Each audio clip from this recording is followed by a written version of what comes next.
Gente, então vamos passar a palavra para o pastor Carlos Ribas, nosso irmão, nosso amigo, e queremos ouvir de Deus. Ele vai falar sobre o material dele. Ele é doutor em teologia e divindade, né?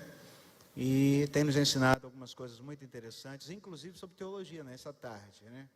Estava conversando com o pastor Vinícius, dizendo que se ele fosse morador aqui da cidade, o nosso seminário ia ganhar muito. Então eu queria convidar o nosso irmão para estar aqui conosco, trazendo uma palavra que Deus colocou no coração dele. Nós queremos recebê-lo como aquele que vem em nome de Jesus, né? Quero inclusive agradecer à igreja, pastor Heber, que facilitou, possibilitou que acontecesse este seminário, né? É um desafio, a gente sabe disso, somos uma igreja bem conservadora, mas o assunto ele é muito bíblico, né? E foi isso que o pastor Carlos ensinou para a gente, que se está na Bíblia a gente tem que dar crédito a isso. Vamos orar por ele?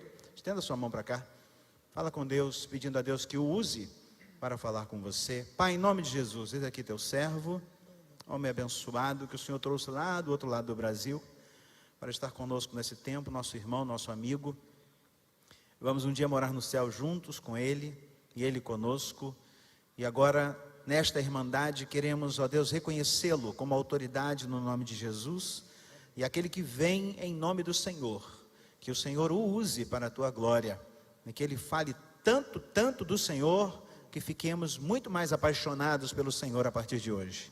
Em nome de Jesus nós o abençoamos e te recomendamos a vida do pastor Carlos Ribas. Amém e amém. Vamos abrir nossas Bíblias? Eu louvo a Deus pela vida do pastor Haroldo, meu amigo, tá bom? Eu fiz uma proposta para ele, um convite, tá? Não é para tirá-lo daqui não, viu, irmãos? Mas eu quero que ele trabalhe comigo no CETIB. O CETIB é minha escola de libertadores, se chama Centro de Treinamento Internacional para Batalha Espiritual. Acontece no Paraná todos os anos, são 3 níveis.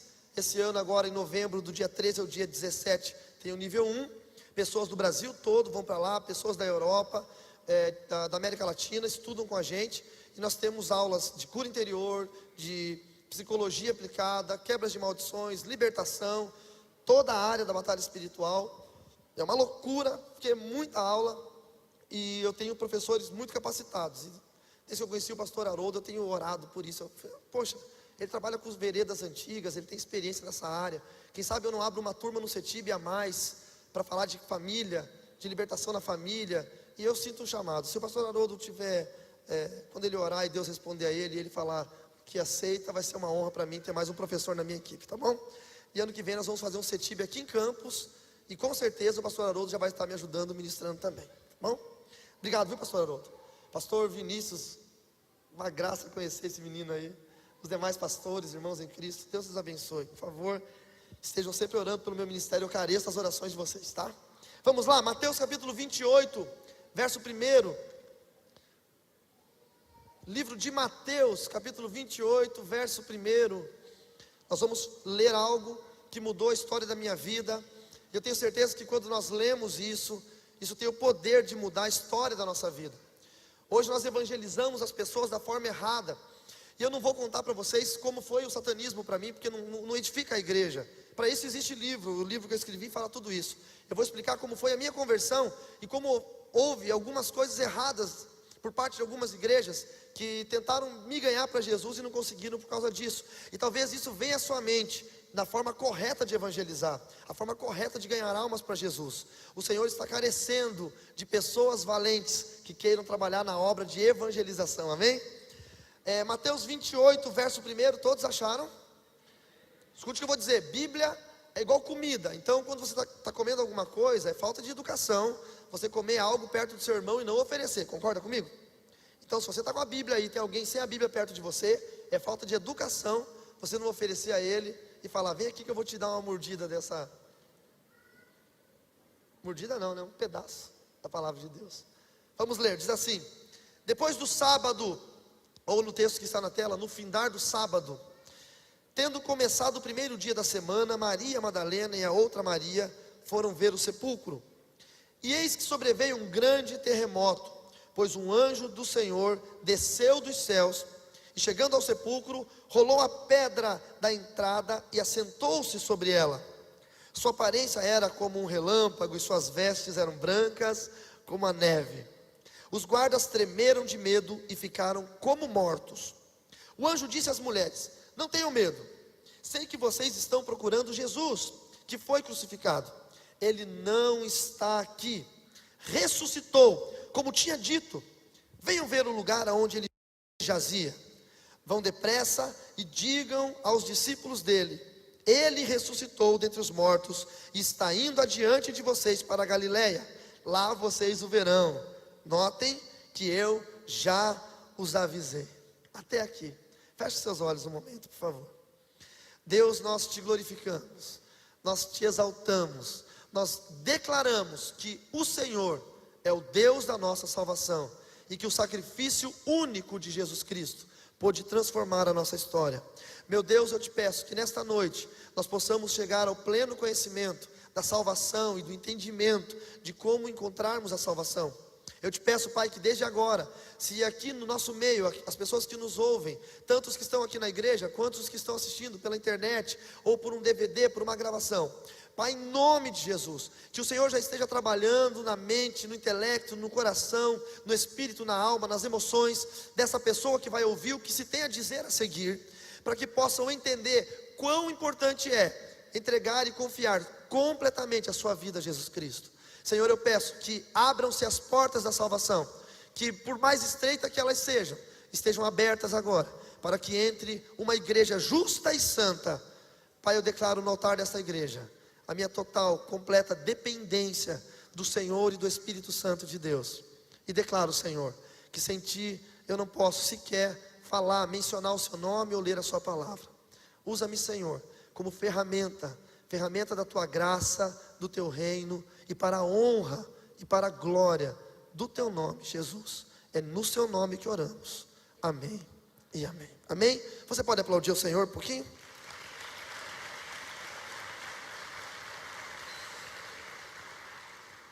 Quando eu me converti, uma das coisas mais tremendas que aconteceram na minha vida foi entender o porquê que eu nasci dentro de uma família satanista. A minha família, ela veio de uma tradição. As tradições são grupos de satanistas treinados, especializados. São grupos hierárquicos que passam sacerdócio, que levam para frente o ensino da palavra que eles usam. O satanismo tem 3 braços: irmandades, organizações e tradições. As irmandades cultuam demônios. Não é como nos Estados Unidos tem o templo de Satanás. É uma igreja organizada, já é regulamentada pela lei norte-americana, e já tem inclusive alguns lugares do Brasil que já fazem os cultos da igreja de Satanás. E possivelmente, do jeito que nós estamos andando a passos largos no reino do anticristo, logo também será uma igreja oficial no Brasil. E isso vai ser terrível, porque hoje no Brasil nós temos uma igreja que aprendeu a lutar contra a baixa magia. Eu costumo dizer que a igreja brasileira sabe chutar farofa, né? Sabe chutar bacia de farofa, mas não sabe lutar contra o satanismo. E logo o satanismo vai se levantar, infelizmente, no nosso país também. As organizações são o braço do satanismo responsável em sustentar todo o trabalho que existe na face da terra. Então eles sequestram pessoas, eles vendem armas no mercado negro, eles traficam drogas, e muitas dessas organizações sustentam financeiramente, porque move muito dinheiro no mercado negro. Não sei se vocês sabem, mas dados da ONU, o 3º maior mercado negro do mundo é rapto e venda de pessoas. Eles sequestram pessoas e vendem. Perde apenas para tráfico de armas e tráfico de drogas. Então o satanismo ele tem uma grande parcela nisso, em raptar pessoas. Muitas pessoas desaparecidas, a maioria delas crianças, elas foram sequestradas para serem mortas em rituais de satanismo. Muita gente fala: nossa, mas matam gente em satanismo? Vocês não estão vendo o Estado Islâmico?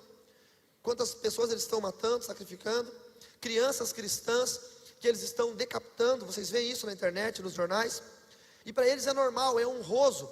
Cada ativista islâmico que sacrifica uma criança cristã, que mata uma pessoa, ele ganha honras no mundo espiritual. Ele ganha honras na religião dele. O satanismo é a mesma coisa. Cada pessoa sacrificada faz com que honras sejam entregadas a ele, faz com que ele tenha poderes relativos no mundo espiritual, faça com que ele consiga alcançar coisas que ele não poderia alcançar sem esses rituais de morte. As organizações fazem isso.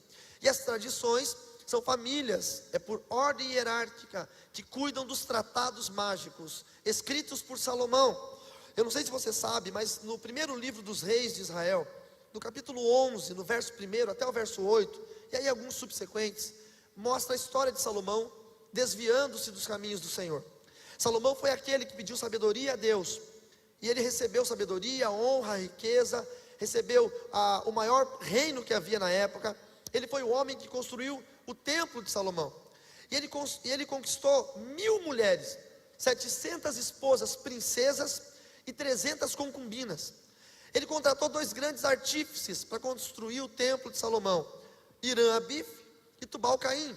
E esses homens, eles eram envolvidos com o ocultismo, e conseguiram então perverter junto com as esposas o coração de Salomão, e criar uma ordem mágica, uma tradição mágica. Essa tradição começou a se desenvolver na época de Salomão ainda, quando ele escreveu os livros sagrados, que são usados no satanismo até hoje, que são chamados de as chaves de Salomão. Nesse meu livro aqui, eu conto algumas coisas sobre esses livros sagrados: o Heptameron, o Lemegecton, as chaves maiores de Salomão, as chaves menores de Salomão. A tradição que a minha família era e pertenceu, ela era responsável em levar esse ensino para as gerações, e eu nasci para isso. O meu nascimento foi dado para ser um sacerdote, dentre muitos sacerdotes no Brasil, criar um grupo de pessoas que pudessem desenvolver o satanismo. E nesse livro eu conto com detalhes como funciona tudo isso. Agora, o mais importante para se falar hoje é que dentro do satanismo são 9 graus, do 1º ao 9º grau. O 1º grau é o grau de aprendiz, o 2º grau é o grau de iniciado, o 3º até o 6º grau são os graus sapienciais, onde ele aprende desde alquimia, aprende telecinesia, que é mover objetos com força da mente, que na verdade não é força da mente, são demônios que fazem isso, levitação, invisibilidade, uma série de outras coisas, projecionismo, que é tirar o espírito do corpo e fazer a viagem astral, como os gnósticos chamam, e tantas outras coisas, e até chegar ao 7º grau. E o 7º grau, o 8º e o 9º são os graus de poder. O 7º grau, mestre de alta magia, o 8º grau, sacerdote, e o 9º grau, sacerdote superior.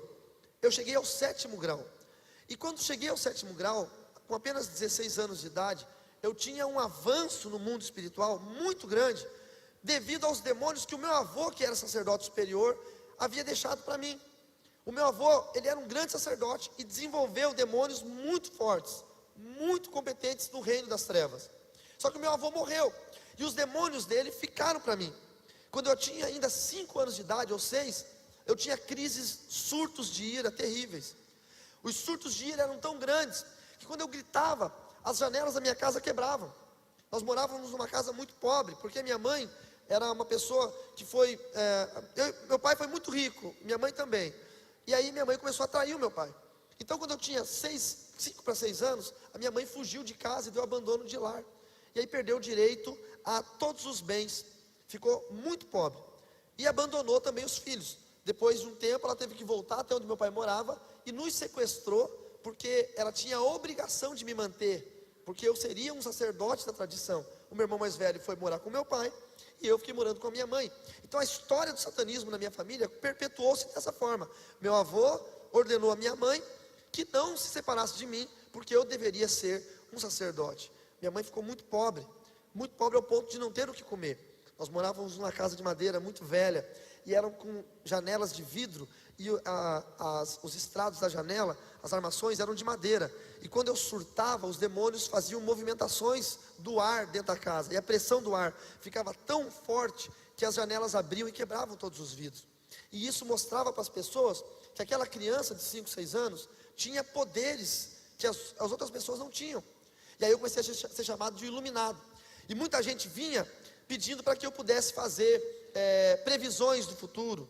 Ou, com 6 anos eu lia tarô, para vocês terem uma ideia, e lia tarô para as pessoas, e fazia previsões do futuro. Eu adivinhava as coisas, porque os demônios me ajudavam muito com isso, faziam previsões do que ia acontecer na vida das pessoas, e eu fui crescendo.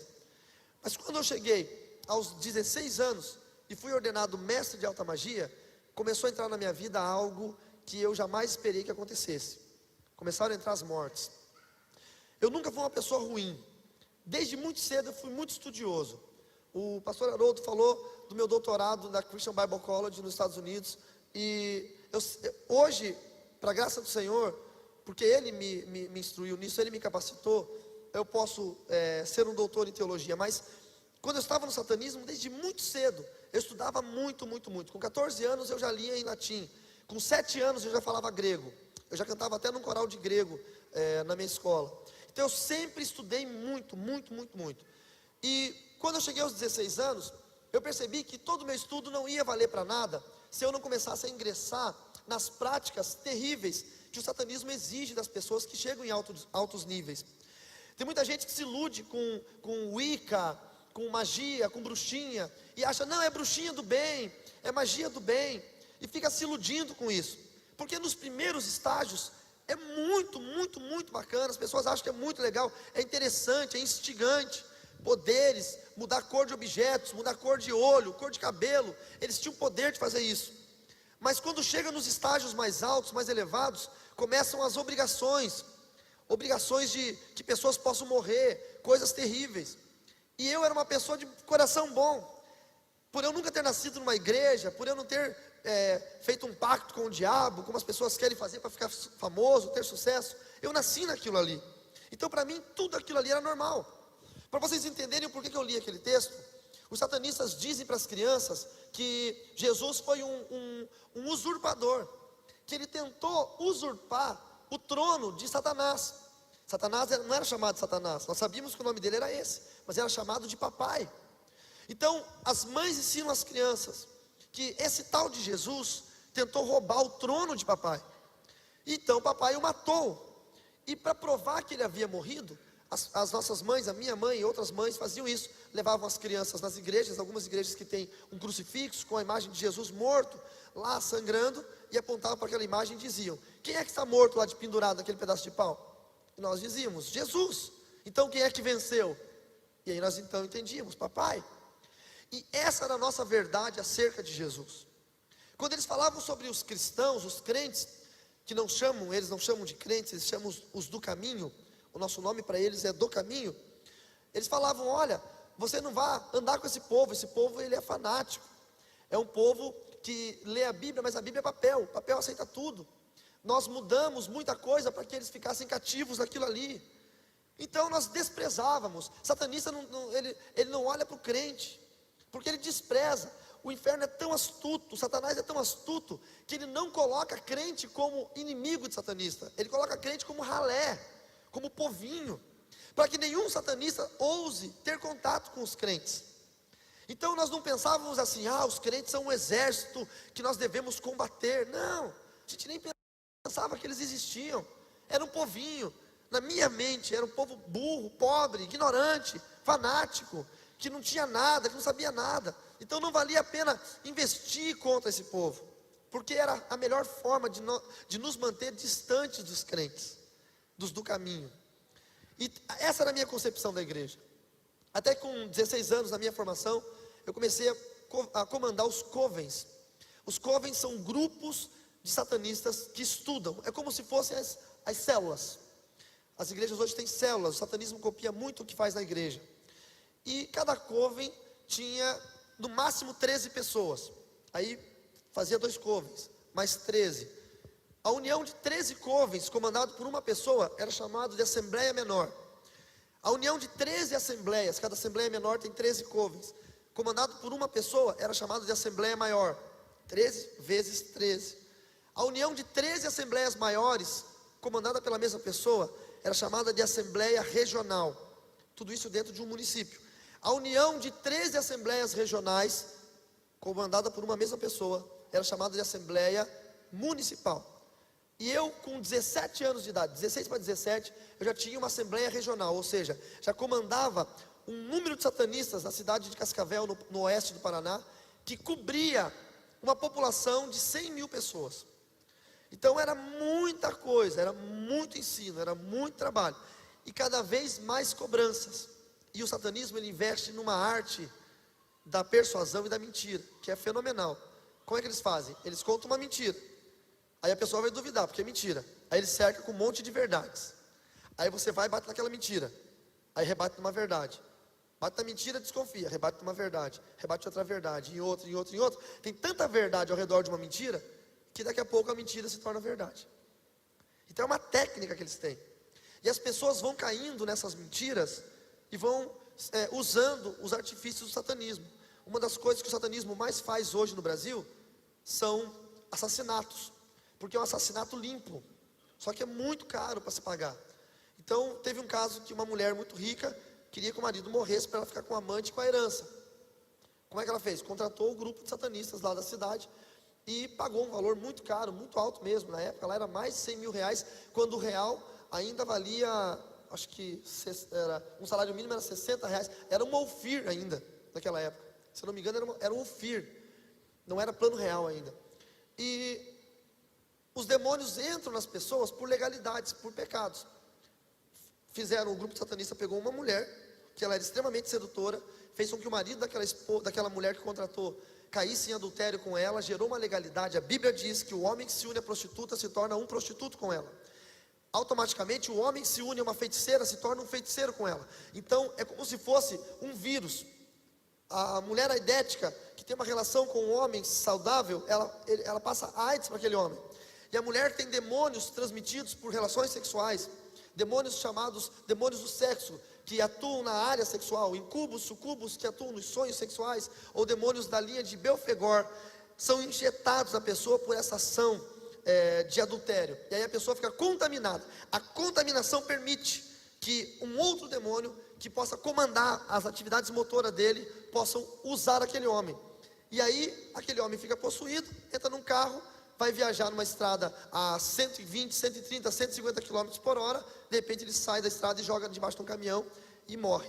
E aí vai sair na televisão que grande empresário se matou, se suicidou, jogando o seu carro embaixo de um caminhão. Na verdade ele não se suicidou, ele foi alvo de uma ação do satanismo.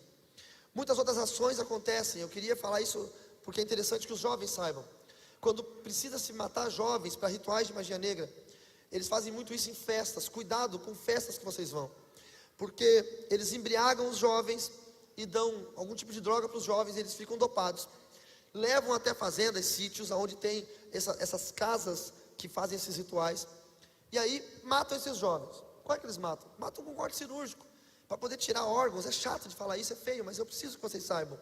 Um corte em forma de Y, feito do ombro no ombro, até aqui embaixo, eles descarnam essa parte, abrem o corpo, cerram a caixa torácica e tiram os órgãos. E esses órgãos são usados em rituais. Mas se eles soltarem esses corpos na rua, a polícia vai ver que são cortes cirúrgicos. Então já vai ficar na cara. Como é que faz para se livrar disso? Coloca 4 jovens no carro sentadinhos, com cinto de segurança, mortos. E um possuído por um demônio vai dirigir. A mesma coisa, 150 por hora na BR, bate no caminhão, aparece no jornal, carro com 5 jovens que estavam saindo de uma festa, bateu na BR, todos morreram. O acidente é tão grande que ninguém vai perceber que aqueles corpos já estavam mortos antes e que já havia corte cirúrgico naqueles corpos, porque eles ficam arrebentados. Então são formas que o satanismo usa de se livrar de pessoas. Fique atento aos jornais e você vai começar a perceber quantos acidentes com 5 jovens dentro de um carro acontecem. Quantos acidentes? Todos os meses acontece isso. E eu comecei a ver isso. E isso começou a me incomodar. Saber que pessoas precisavam morrer. Eu não tinha vontade que pessoas morressem. Mas ainda assim eu gostava muito do que eu fazia. Eu era muito bem tratado. Lá dentro tudo era muito correto. A pessoa falava e cumpria. Não é? Eram todos eles muito ordeiros. E eu gostava muito daquilo. E era a minha vida, minha família, minha religião. Até que Deus entrou com um plano de salvação. E quando Deus entra com o plano de salvação, a vontade do homem se torna nula. Não adianta que o homem tente fazer algo contra o plano de salvação. Tem gente que não entende, mas quando Deus escolhe, quando Deus chama, Deus vai fazer com que essa pessoa chegue à plena salvação. Não há como fugir da salvação do Senhor. O Senhor começou a levantar um casal de pessoas, chamado Dili e Holanda, meus pais na fé. E eu morava num hotel na cidade de Cascavel, e esse casal evangélico morava do outro lado da rua, num prédio. E eles sabiam que ali naquele hotel morava um satanista, porque corria o comentário. E eles sabiam que aquele satanista era eu, e eles apontavam para mim e diziam: esse menino precisa de salvação. E começaram a orar por mim. Oraram muitos e muitos anos. Eles oraram dos meus 16 anos até os meus 20 anos.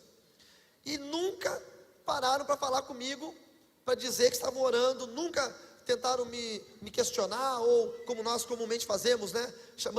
Temos medo de falar com satanista, temos medo de falar com alguém da Umbanda, Quimbanda, Candomblé, nós temos preconceito com essas pessoas. Eles não, só oravam. Um dia, eu estava sentado na frente do hotel, e o meu pai na fé me chamou e falou assim: ô Magrão, chega aí. E eu atravessei a rua meio estranho, não sabia quem ele era. E ele falou: você joga bola? Eu falei: jogo. Então, a gente vai jogar bola hoje à noite, que posição que você joga? Eu falei: goleiro. E ele: rapaz, nós estamos precisando logo de um goleiro. Eu aposto que eles não estavam precisando de um goleiro, mas na hora eles ficaram precisando. Eu falei: sério? Vamos jogar? Eu falei: vamos. Porque eu não estava nem aí com os crentes. Está entendendo? Essa história de que satanista não entra em igreja, que não pega na mão de crente, isso é mentira. Eles não estão nem aí. Só que eles vão se infiltrar numa igreja, aí é um plano, porque se tem uma igreja muito grande, que faz muita coisa contra o reino das trevas, aí são missões. Mas fora isso, eles não têm nem aí. Aí fui jogar bola à noite. E nesse jogo de bola, eu joguei pra caramba. Só que antes de eu chegar pro jogo, os crentes estavam lá, eu não sabia que eram crentes. Aí eles fizeram um círculo assim no meio do campo, era futebol suíço, e deram as mãos. Eu fiquei pensando: vixe, o que será que é isso? Aí ele falou: olha, nós vamos fazer uma oração aqui. E eu pensei: ai, é os do caminho. Puxa, são crentes. Mas fiquei ali, eles oraram, não deu nada, fiquei na minha, né? Eles falaram amém, não falei nada. Fomos jogar bola, joguei pra caramba. Gostaram demais. Falaram: rapaz, você joga futebol de salão? Eu falei: eu jogo. Amanhã tem um jogo de futebol de salão, vamos jogar? Eu falei: vamos. E quando eu voltei para casa, eu fiquei pensando naquele jogo. Os caras não brigavam, os caras não xingavam, não tinha entrada forte, não tinha violência. Se alguém ia entrar numa bola, o outro tirava o pé para não machucar. Era assim que era jogo de crente. Hoje em dia não, hoje em dia os crentes esquecem que são crentes na quadra. Não é isso? Hoje em dia os crentes esquecem de Jesus na quadra. Só lembram de Jesus na igreja. Mas naquela época não, era bonito. Eu estou falando de 20 anos atrás. E eu fiquei pensando: caramba, como é legal jogar bola com esses caras. Amanhã eu vou jogar bola de novo. Aí era futebol de salão. Eu já sabia que eles iam orar, eu já fui para o meio da quadra, fiquei esperando. Aí pegaram na mão, oraram, não senti nada, não teve arrepio, o demônio não manifestou nada, normal. E joguei bola, e foi muito legal. E esse Dili, que eu mostrei até a foto, eu tenho a foto dele no meu celular, é meu amigo, meu pai na fé até hoje. Eu mostrei a foto para alguns irmãos aqui. Ele era dono de uma livraria evangélica. E por isso que eu sou escritor, porque quem nasce em livraria tem que ser escritor, né? E ele falou assim: rapaz, eu tenho uma livraria evangélica ali, você gosta de música? E eu tocava já um violãozinho, uma coisinha. Falei: gosto. Vai lá para você escutar uns discos, na época do disco de vinil, não existia CD ainda. Vou lá. Aí eu cheguei lá, eu gostava de Iron Maiden, né? Você imagina, o satanista vai ouvir o quê? O Tchan, não tem, né? Eu ouvia Black Sabbath, Iron Maiden, CDC, só coisa pesada. E eu pensei: vou ouvir música de crente, o que será que esses crentes cantam? Não é? Coisa... Aí cheguei lá, tinha um disco de uma banda americana chamada White Cross, que é heavy metal gospel. E eu olhei: White Cross, meu Deus, o que será que é isso? Eu não falei meu Deus, né? E aí ele botou o disco lá e começou aquela roqueira toda.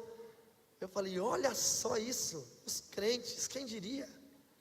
Aí tinha uma banda, você não tem uma banda brasileira não? Tinha uma fitinha cassete do Cats Barnea, que incrivelmente, como Deus é lindo e poderoso, tremendo, o baterista que gravou aquela fita, hoje é meu grande amigo Luffy, que foi baterista do Cats Barnea, do Renascer Praise, da Oficina G3, hoje mora nos Estados Unidos, é meu grande amigo.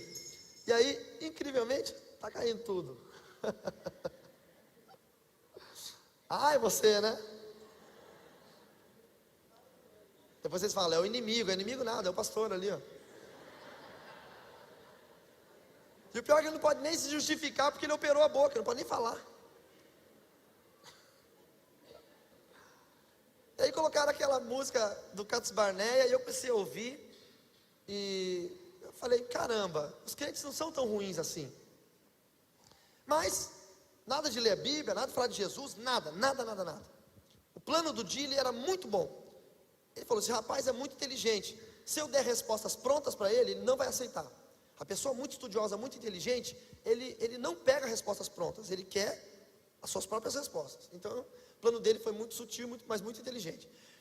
E eu passei a admirá-lo e gostar muito dele. Então, todo o tempo que eu tinha livre, eu atravessava a rua, ia para a livraria dos crentes e ficava conversando com ele, e era muito bacana esse momento, mas Deus tinha um propósito muito maior para isso. Na escola que eu estudava, eu estava no 3º ano, tinha um festival de cultura, e naquele festival teve uma bateria montada lá, e eu gosto de música, e eu fiquei justamente naquela noite para ver quem ia tocar. Aí subiu um gordão assim, todo fofo, aquele cara que você olhava para ele e falava, nossa, o cara é muito amoroso, e se chama Peter, e ele foi tocar bateria, o camarada arrebentou, ele é muito bom de bateria, e tocou pra caramba, desceu, a gente começou a conversar, e ele crente, aonde eu ia falar com alguém, eu dava de cara com crente, parecia uma maldição, irmão. Eu não podia falar com ninguém, que o camarada era crente. E ele, rapaz, eu falei, você toca em que banda? Ele falou, eu toco na banda da minha igreja. Eu falei, ixi, vai dizer que é crente também. Sou da presbiteriana. Eu falei, pô, rapaz. E ele, você tem que ir lá um dia, legal, a gente tem um culto de jovens. Eu falei, pô, tá, um dia eu vou, para nunca ir, entendeu? Falar por educação. Mas o Peter tinha uma coisa que me incomodava. Ele era muito amoroso. Ele chegava, ele abraçava, eu tinha uma certa aversão ao abraço. Ele dizia, meu querido, e me abraçava assim, e falava, olha, eu já te disse que eu te amo. E eu, uma pessoa do mundo, um homem chegar para o outro e falar que ama, é um negócio meio estranho, né? Quem não conhece o amor de Jesus não consegue entender isso. Daí eu falava, não disse e tal, então eu te amo. Eu falei, tá bom, obrigado. Hoje eu falo eu também, né? Naquela época era muito obrigado. E aquilo me incomodava, mas também me atraía de uma certa forma. Eu tinha, sabe, uma vontade de querer ser como ele, mas lá dentro assim. Aí eu fui trabalhar. Todo satanista tem que ter um bom trabalho, porque ele ganha muito dinheiro com algumas práticas que ele faz, mas precisa ter um trabalho para que as pessoas saibam pelo menos de onde veio esse dinheiro. Você vai ficar rico e não tem trabalho nenhum. E aí eu comecei a trabalhar, isso em 1992, 1991, 92, eu já estava gerenciando uma rede de intranet de um prédio de advogados do Banco do Brasil.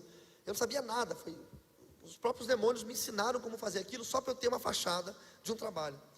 E o filho do dono, que também era advogado, Dr. Ricardo Castilho, ele era novo convertido de uma igreja comunidade evangélica, e ele sentia algo ruim em mim, e eu sentia algo ruim nele, só que o algo ruim que eu sentia nele era Deus, para mim era ruim naquela época.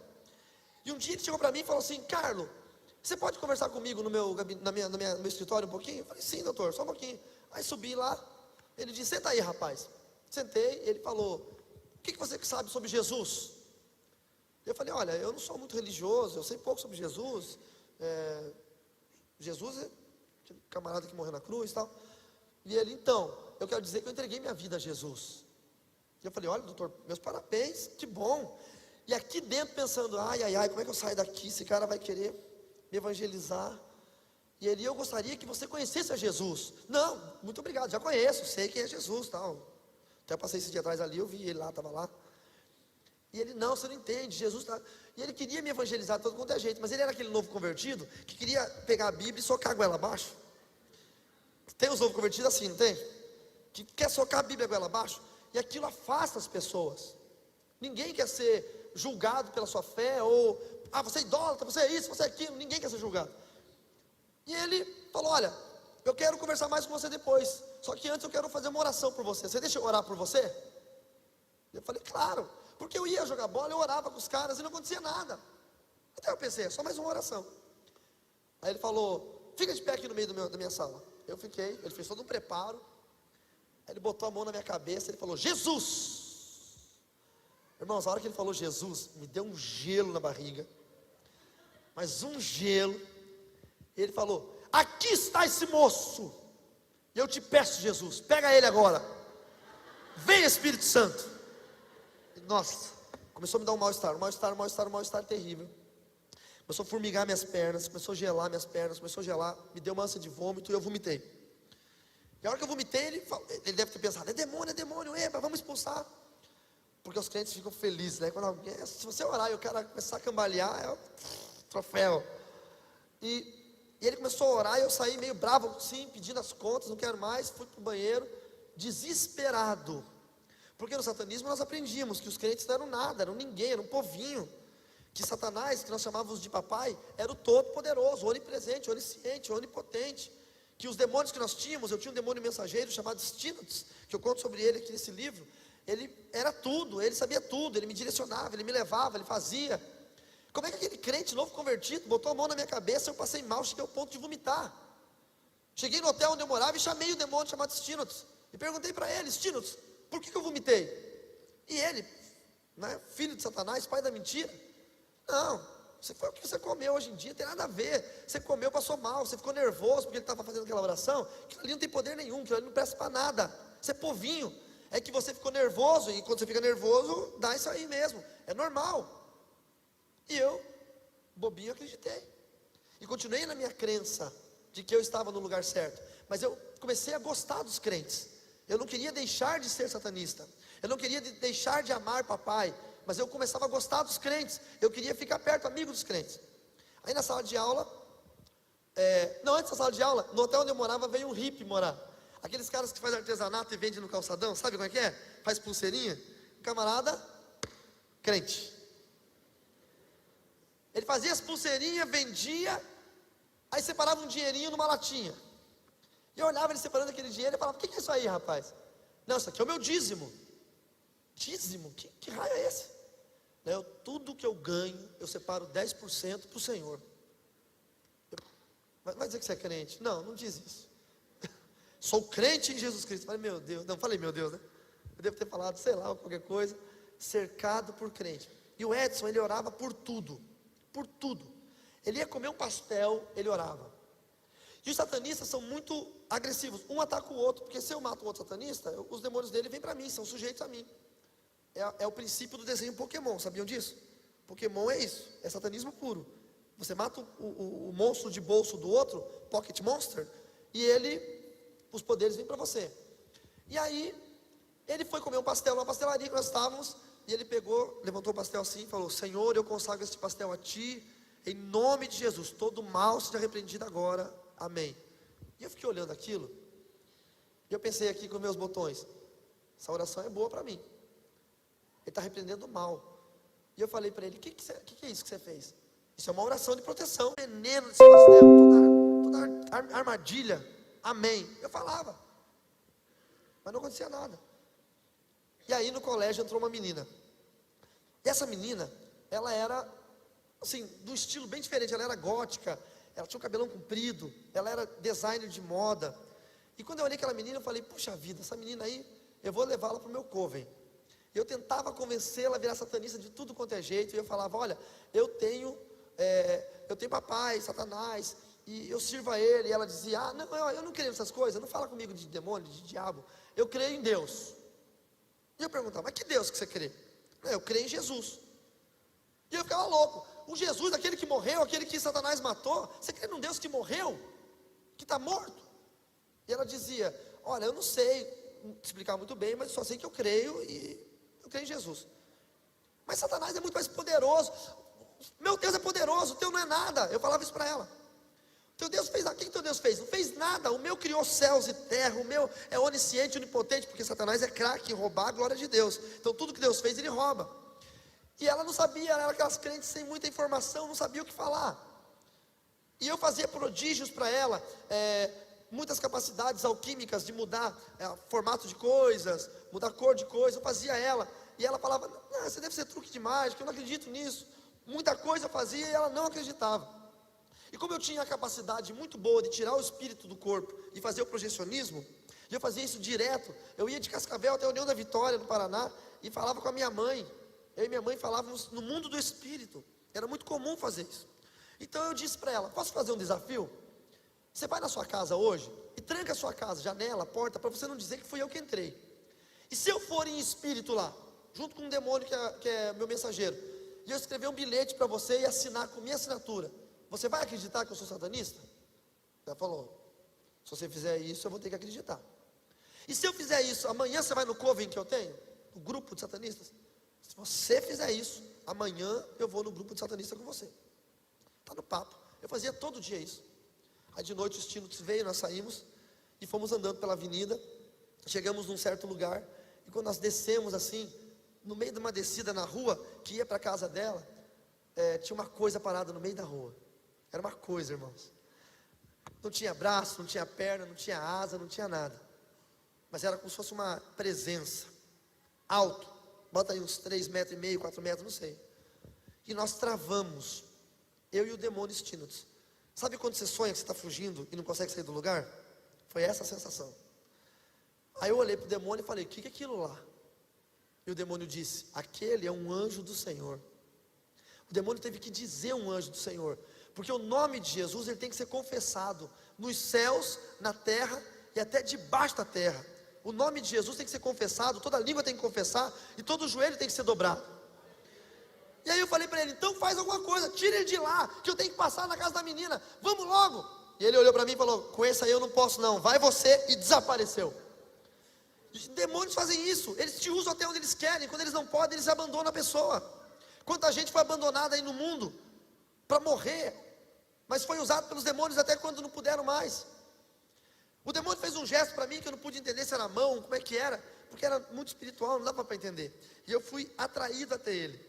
E quando eu cheguei perto dele, eu senti um negócio terrível, que queimava, que ardia, que hoje eu sei o nome desse negócio, se chama amor. E eu não sabia o que era amor, porque quem tem Satanás no coração não conhece amor, só tem ódio. Era mais ou menos o que eu sentia quando eu chegava perto do Peter, do baterista. Eu sentia a mesma coisa. E quando quando eu cheguei perto dele, ele falou assim, o que você vai fazer aqui? E eu disse, olha, sai da frente, porque eu vou naquela casa lá, e não sei o quê. E ele olhou para aquela casa e falou, com um gesto que eu não sei se era uma mão, se era uma asa, o que era aquilo. Aquela casa lá você não pode ir. Nem Satanás, nem os demônios e nem os servos de Satanás podem ir lá. Porque naquela casa mora uma família que teme ao Deus vivo de Israel. E eu estou aqui para cuidar daquela família. Era mais ou menos uns 300 metros, 3 quarteirões de distância. E aquela família, daquela menina, era a família de um crente que era diácono de uma igreja batista da cidade. E o Senhor tinha enviado um anjo para cuidar daquela casa. Você não sabe, mas você está aqui agora. Existem demônios que querem entrar na sua família, querem tocar nos seus filhos, querem entrar na sua casa, mas não podem, porque o anjo do Senhor acampa-se ao redor daqueles que o temem e os livra. Quanto mais você teme a Deus, mais protegido você é pelo Senhor. Você pode glorificar o nome do Senhor?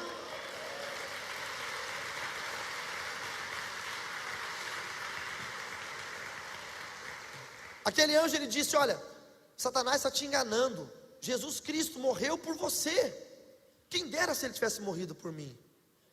E tocou em mim e eu desapareci. Eu apareci no hotel que eu morava, com uma enxaqueca terrível, meu corpo arrebentado, dor no corpo todo, parecia que eu tinha tomado uma surra.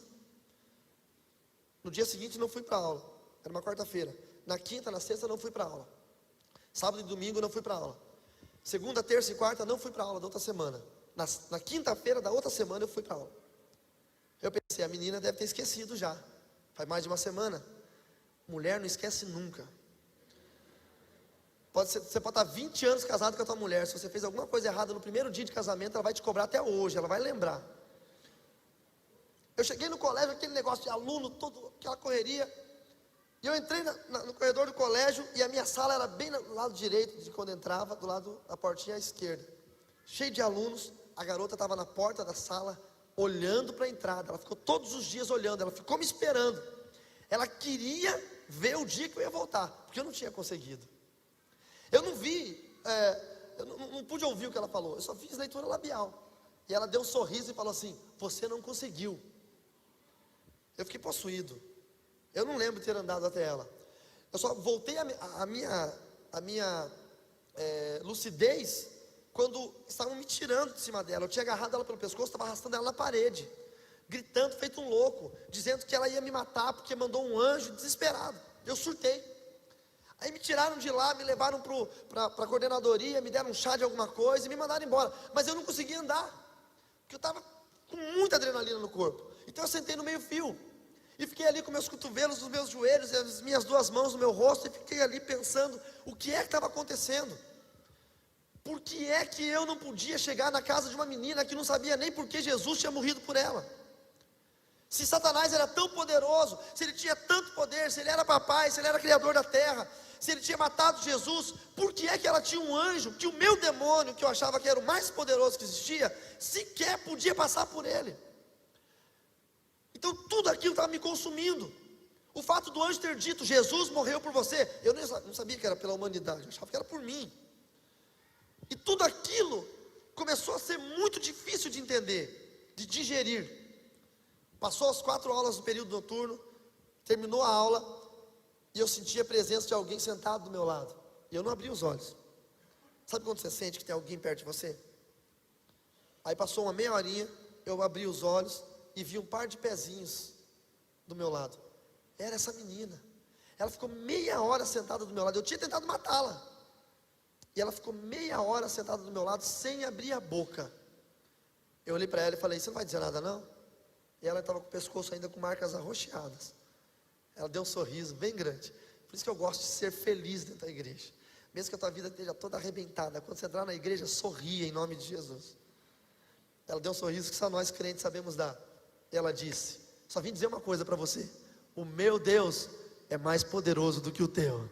Louvado seja o nome do Senhor Jesus, amém? Você pode glorificar a Deus?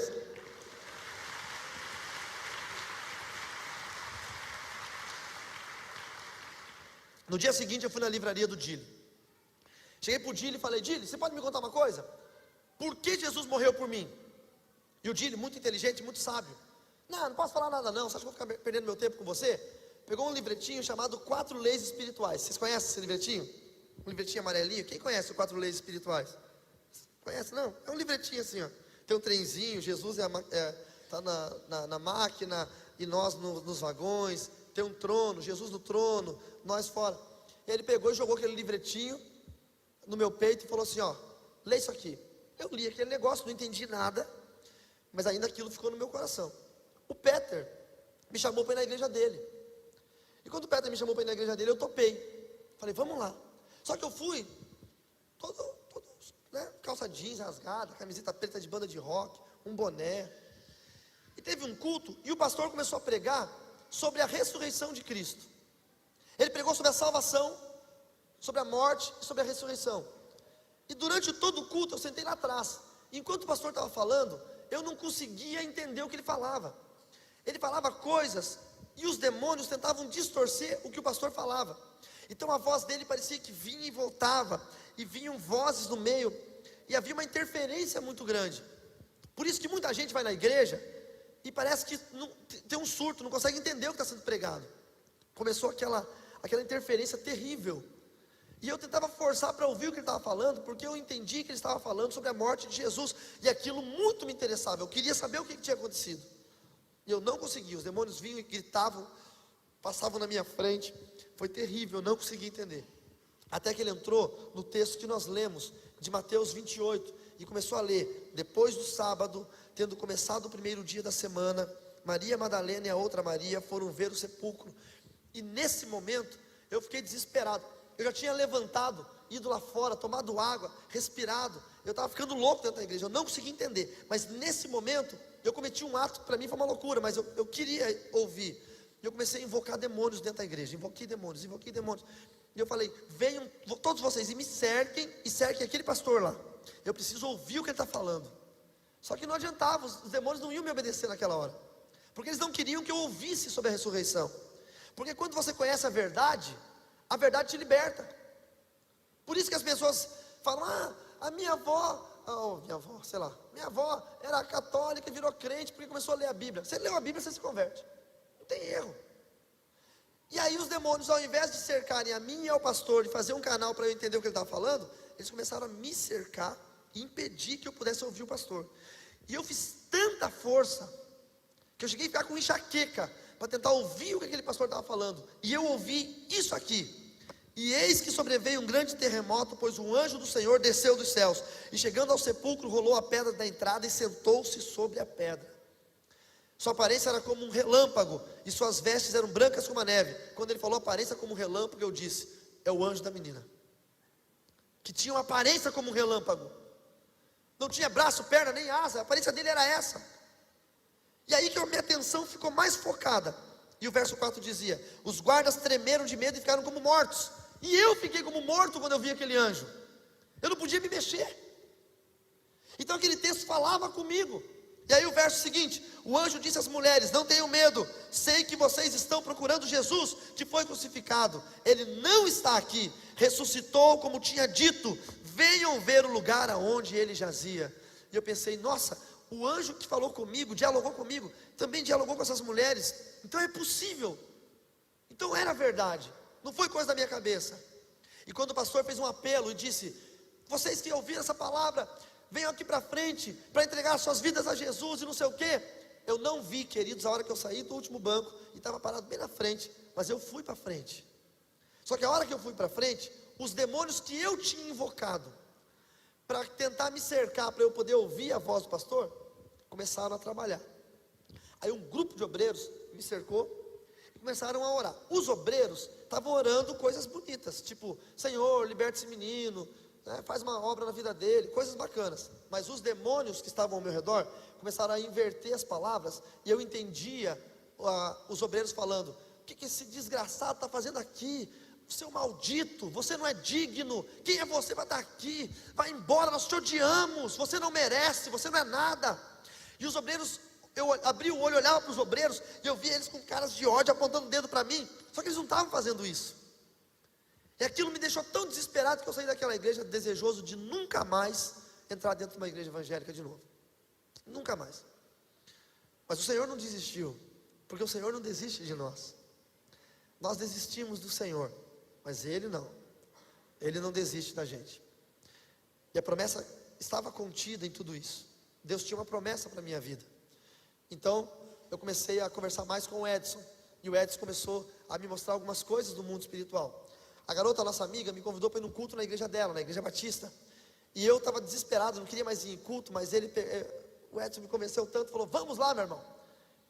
E eu já tinha lido na igreja, na biblioteca que tinha na livraria do Dili, uma Bíblia. Eu tinha lido algumas páginas de Gênesis. E eu li aquele texto: no princípio criou Deus os céus e a terra era sem forma e vazia, e havia trevas na face do abismo, e o Espírito de Deus pairava sobre as muitas águas. Eu li só isso. Foi o primeiro texto que eu li na Bíblia na minha vida.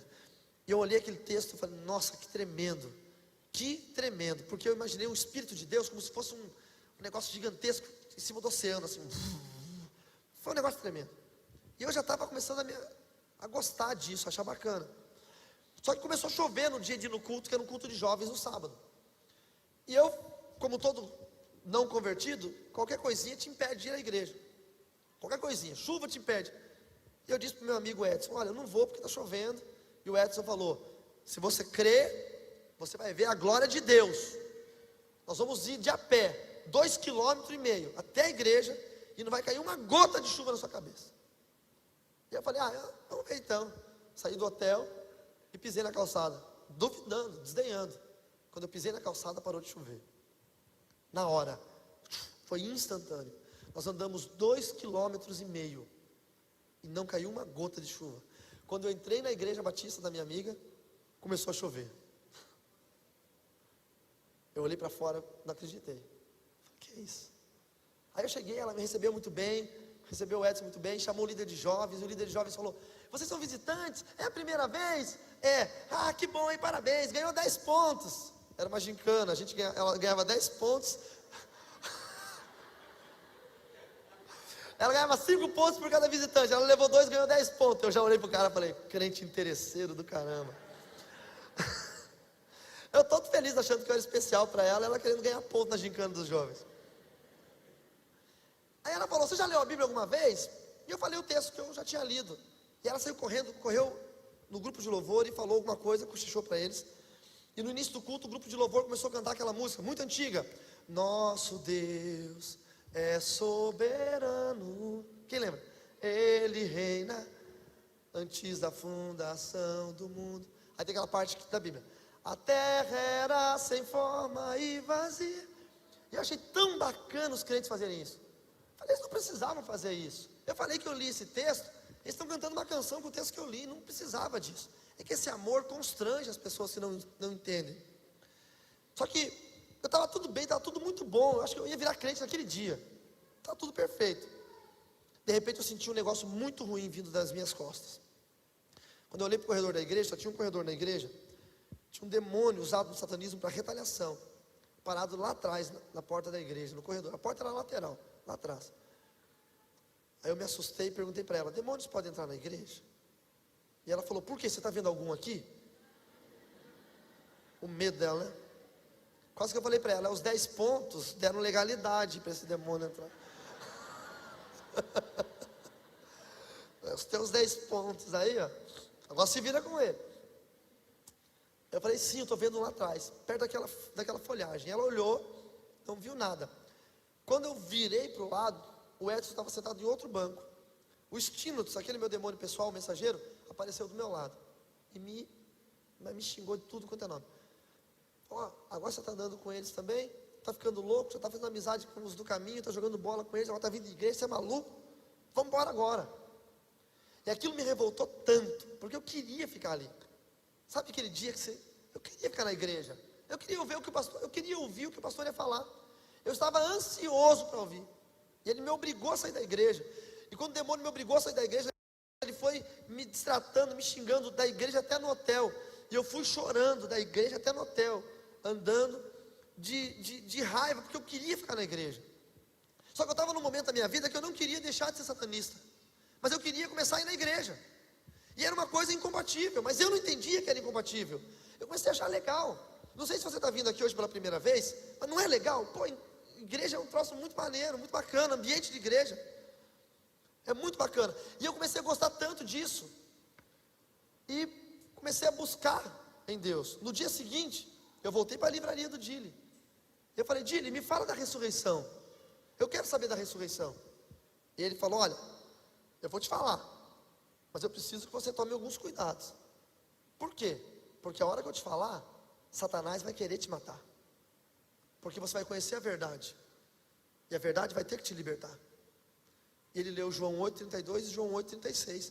Conhecereis a verdade vos libertará. E depois, se o Filho vos libertar, verdadeiramente sereis livres. E eu falei: Dili, jamais papai vai querer me matar. Você não tem ideia quem ele é. Vocês são preconceituosos. Quando eu era uma criança pobre, depois que minha mãe se separou do meu pai, minha mãe se prostituiu. Minha mãe pegava comida do lixo para a gente comer. E ela tinha que se prostituir. Várias foram as vezes que eu vi minha mãe fazendo programa na sala de casa. E um dia eu chorei, porque não tinha 20 centavos para comprar uma paçoca, essas paçoquinhas que vende no colégio. Na época, o meu mestre Luiz, que era foi o homem usado para me treinar no satanismo, me formar um outro mestre, soube do meu choro, porque eu não tinha uma paçoquinha. E ele mexeu os pauzinhos dele, sabe lá como? E uma fábrica que vendia paçocas, a distribuidora que vendia paçocas na cidade para suprir os mercados, os armazéns, as mercearias, parou um caminhão na porta da minha casa e descarregou uma carga inteira de paçoca. Tinha paçoca na sala, tinha paçoca no quarto, tinha paçoca na cozinha, tinha paçoca em tudo quanto é canto. Então esse era papai para mim. Eu desejava uma coisa, eu tinha o que eu queria. E o Dili estava me dizendo agora que esse papai ia me matar. Eu não conseguia entender. Talvez para você seja difícil de entender, porque você é cristão, sempre, toda a vida. Mas para quem não conhecia Cristo, era inconcebível que Satanás ia ser um demônio, ia me matar, ele era o diabo. Era inconcebível, para mim ele era Deus. É como alguém falar que Jesus ia te matar. Você nunca vai acreditar nisso. E ele falou: então, mesmo que você não acredite, eu vou te ensinar uma palavrinha mágica. Quando o diabo se levantar para te matar, você vai dizer: eu te repreendo em nome de Jesus. E eu: tá bom. Você tem que gravar isso, rapaz. Grava isso na mente. Tá bom, entendi. Grava, eu te repreendo em nome. Tá bom, Dili, eu entendi. Mas eu não guardei na minha mente isso. E ele leu sobre a ressurreição. E quando ele foi lendo sobre a história da ressurreição, sobre as mulheres indo no jardim, a história de Maria Madalena contada em João, quando ela foi e não encontrou o corpo de Cristo, e ela viu os anjos falaram para ela: ele não está mais aqui, hein? E ela viu um homem chegando, e ela pensou que era o jardineiro, mas era Jesus. E ela falou: seu jardineiro, onde o senhor colocou o corpo do meu Senhor? Me fala que eu vou lá para buscá-lo. E aí então Jesus se mostrou a ela, e ela disse: mestre! E ele começou a ler isso para mim em João. Irmãos, é como se eu tivesse um copo de água gelada, e começasse a beber aquela água gelada, e começou um refrigério vindo no meu coração. E eu comecei a ser lavado pela água da palavra. Foi tremendo. E aquilo foi tão forte para mim, tão forte, que eu pensei: por que eu fui tão enganado? Por que eu tenho sido tão enganado todos esses anos? Mas Satanás, ele era terrível. Vocês não têm ideia quem é o demônio, irmãos. Vocês não têm ideia o que ele pode fazer com uma pessoa. Ele não é provido de sentimentos, ele não é provido de nenhum tipo de remorso. Ele pode pegar um dos nossos filhos, se ele tiver direito a fazer isso, legalidade. Ele pode cortar o nosso filho inteiro. Quando nós ganhamos uma família de espíritas para Jesus, na mesma noite a minha esposa teve um sonho, que ela chegava num quarto, estava eu e meu filhinho Mateus, que está ali nus, todo cortado, estilhaçado, sangrando, e sangue por todas as paredes. E quando ela entrou, Satanás estava com uma faca na mão, e ele olhou para ela e disse: o que você veio fazer aqui? E ela gritou: meu marido, meu filho. Ele disse: não são seu filho nem seu marido, são ratos para mim. Então é assim que ele nos vê, é desse jeito. E ele é tão astuto, que naquela época eu estava com meu coração ardente por conhecer a Jesus. Ele me chamou e disse: olha, você vai sair dessa cidade e você vai para uma outra cidade, porque agora eu vou te fazer iniciar um mestre. Você vai iniciar uma pessoa que vai ser mestre. E para mim aquilo era a maior honra. Então eu viajei, fui para uma outra cidade, preparei o local do ritual de iniciação, preparei tudo, chamei os outros sacerdotes que eram necessários, e eu estava feliz. Mesmo querendo ir para a igreja, agora eu estava feliz, porque o meu chamado dentro da tradição estava sendo valorizado. E na noite que eu tinha que buscar o rapaz, para nós subirmos o morro numa clareira, para fazer o ritual de iniciação dele, quando eu cheguei na pensão onde o rapaz estava hospedado, tinha ambulância, carro da polícia, o rapaz tinha sido assassinado. O filho do dono da pensão pegou numa arma e sem querer deu um tiro nele, a bala entrou aqui atrás e ele morreu. E aí eu pensei de novo: ué, mas peraí, papai não é onisciente? Por que papai, se é onisciente, me mandou aqui sabendo que o rapaz ia morrer? Sabe quando a mentira começou a aparecer? De tudo quanto é jeito? Voltei para a cidade de Cascavel, voltei para a livraria do Dili e me falei: fala então, Dili, quem é Satanás? Ele pegou e abriu João 8,44 e disse: Satanás é homicida, ele é o pai da mentira. E tudo que ele tem te falado desde o início, aos seus parentes, aos seus pais, aos seus avós, aos seus bisavós, tudo que ele tem falado são mentiras e mais mentiras e mais mentiras. E eu vou mostrar quem é Jesus. E começou a me falar sobre Jesus. Eu disse: eu quero conhecer esse Jesus. Saí de onde eu estava na livraria, atravessei a rua e fui para o hotel onde eu morava. Quando eu cheguei no hotel, eu tive uma experiência tremenda, queridos. Tremenda, tremenda, tremenda. A personificação física de Satanás estava naquele quarto.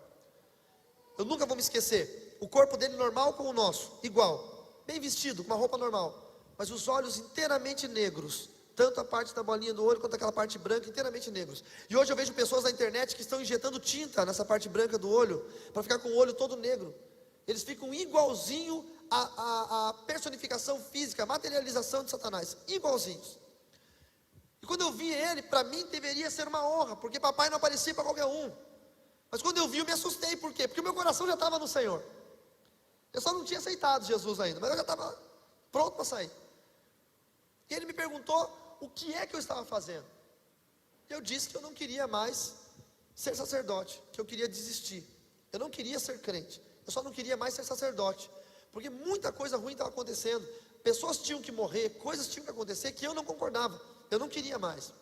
Então ele disse: olha, você pode ficar neutro, só que eu vou te pedir uma coisa: não ande com os do caminho. Eu não quero que você ande com eles. Mas eles eram tão legais, os crentes.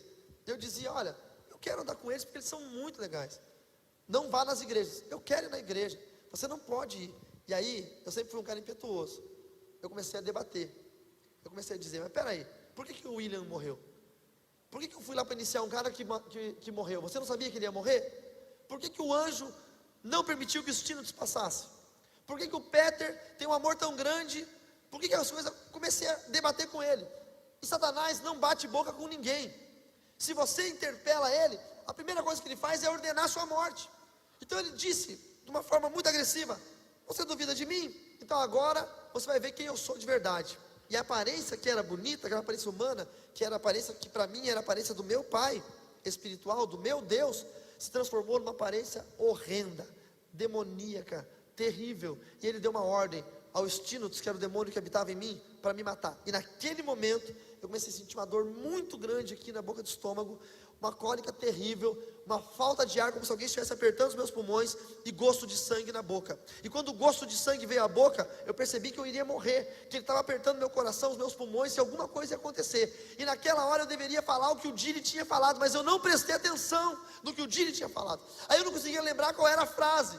que o Dile tinha dito que o Satanás vai tentar te matar. Então você tem que dizer: eu te repreendo em nome de Jesus. Mas eu não conseguia me lembrar qual era a frase. Viu por que você tem que prestar atenção no culto? E eu ficava pensando, qualquer frase, quando eu já estava desmaiando. Aí eu chutei uma frase que funcionou, que deu certo. Eu gritei: Deus do Dile! Deus do Dile, me socorre! Aí o Deus do Dile, que se chama Jesus Cristo de Nazaré, pegou aquele demônio, não sei por onde, eu senti assim, sabe, arrancando. E eu tenho a graça de falar uma coisa: eu vi Satanás com medo, eu vi os olhos dele com medo. E ele falou: ah, não posso tocar em você? Então eu vou tocar em quem você ama. Saiu dali, foi na cidade de União da Vitória, no Paraná, e botou um câncer na minha mãe. Minha mãe ficou possessa por demônios, quebrou tudo dentro de casa, e apareceu um câncer no corpo dela. Eu saí dali desesperado, atravessei a rua, fui no bar, o bar do Joel, na Avenida Carlos Gomes, em Cascavel. O bar do Joel existe até hoje, a livraria do Dile existe até hoje. Tem gente que compra o meu livro, vai lá para Cascavel, chega na livraria e fala: quem é o Dile aqui? E ele fala: sou eu. Esse livro aqui é verdade? Ele fala: é. Pô, me dá um autógrafo. O Dile é famoso. Foi gente de São Paulo pedir autógrafo para ele lá, ele é famoso. E aí, eu fui no bar do Joel pegar um café com leite. Eu nunca bebi, nunca fumei, nunca me droguei. Sempre fui um cara muito estudioso, muito religioso, dentro da religião do satanismo, muito religioso. Eu ia ser um sacerdote.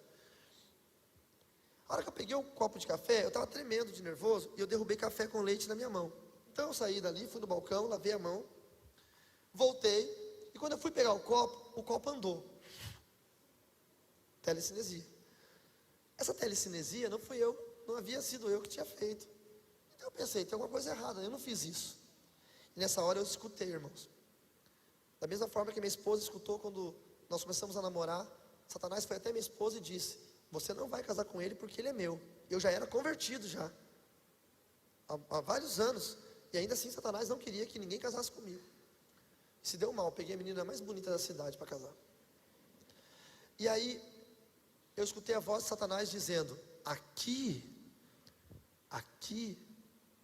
Emanuel não vai colocar os pezinhos dele, porque esse lugar é meu. Aqui, eu demando.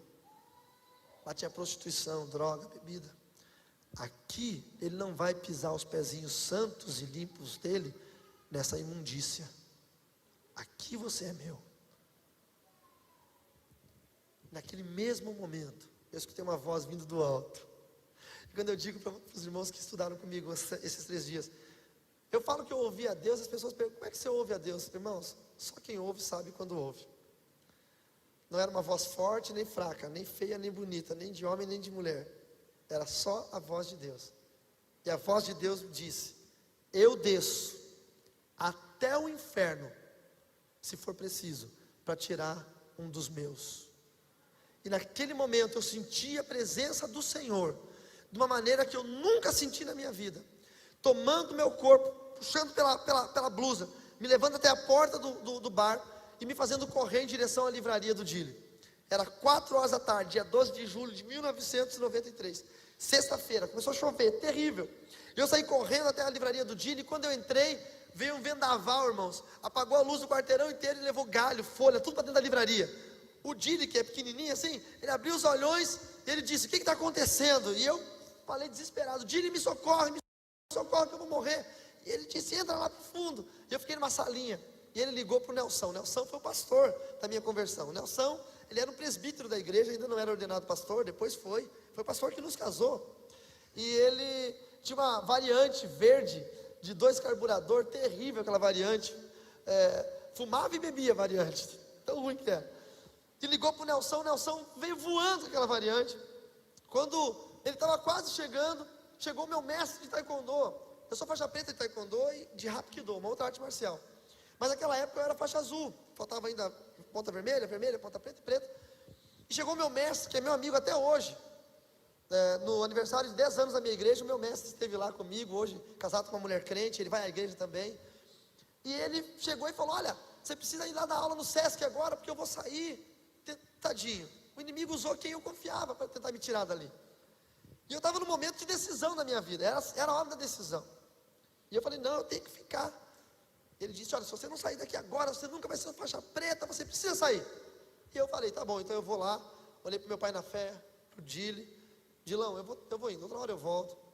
E o meu pai na fé, ele só cruzou os braços, não falou nada, e só baixou a cabeça. Eu entendi, irmãos, que pode estar o mundo inteiro orando pela gente. Se nós não tomarmos uma decisão, as coisas não acontecem no mundo espiritual. Talvez você ainda não é crente, talvez você é um crente que está desviado, talvez você é um crente que se afastou do evangelho, e você acha: um dia eu vou voltar. Meu irmão, não é assim que funciona. Você tem que tomar uma decisão. A decisão é tua. Não adianta sua esposa estar orando por você, seus filhos virem à igreja. É você quem tem que tomar a decisão.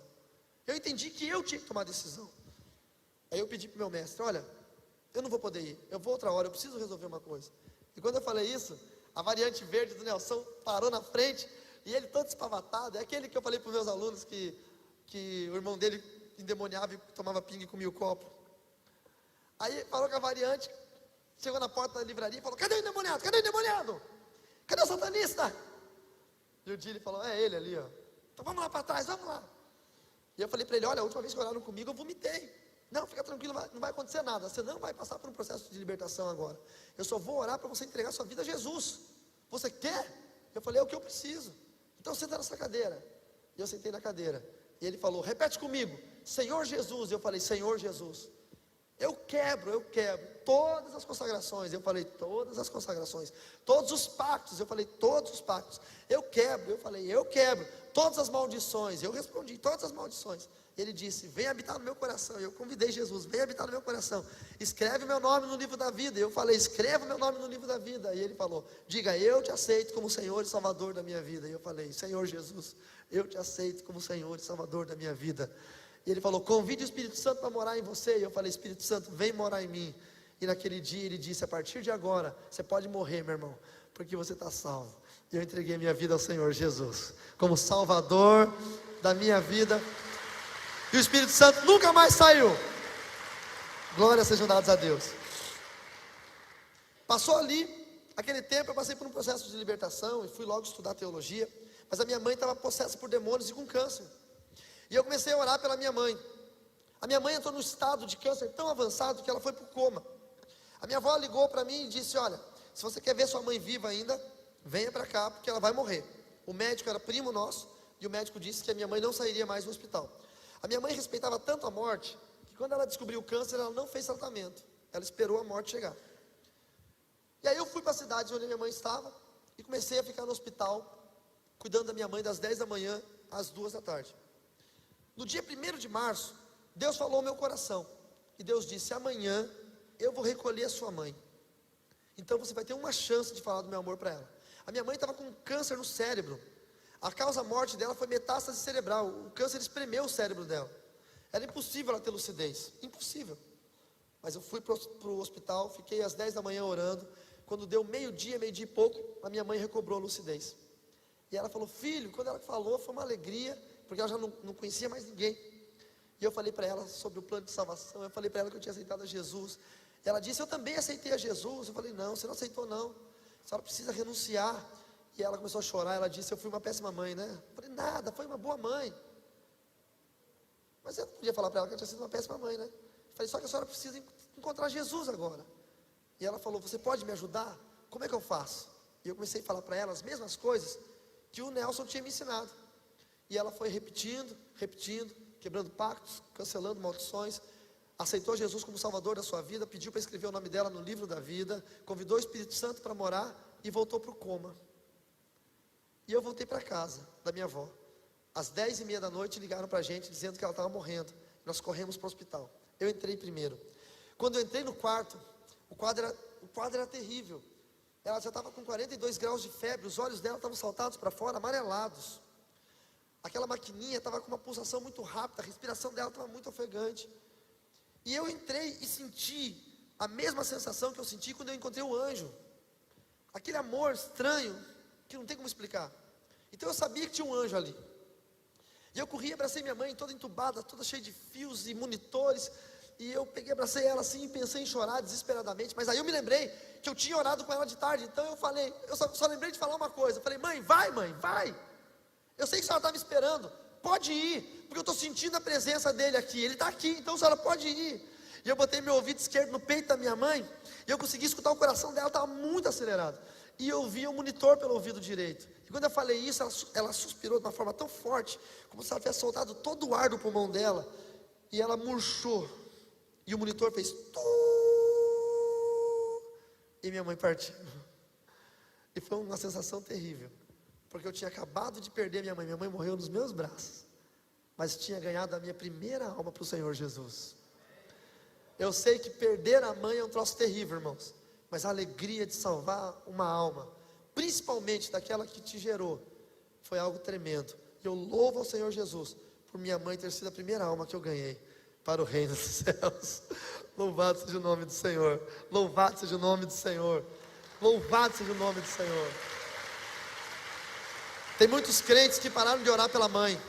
Não pare de orar pela sua mãe, você pode ganhá-la. Sobrava meu pai, eu precisei orar pelo meu pai 15 anos. Nesses 15 anos eu pensava em desistir o tempo todo. Eu sempre pensava em desistir, eu vou desistir. E ele não dava a mínima pelo Evangelho de Cristo. Passou 15 anos, meu irmão tinha uma célula na igreja Sara Nossa Terra. E era uma célula de skatistas. E era sempre feito no salão de festas do prédio. Mas 15 anos, eu já era pastor, conferencista, escritor. E naquela célula, naquele dia, não pôde ser feito porque tinha um aniversário. E aí o meu irmão ficou triste e falou para meu pai: olha, eu tenho um grupo de jovens aí, mas não vai ter como fazer.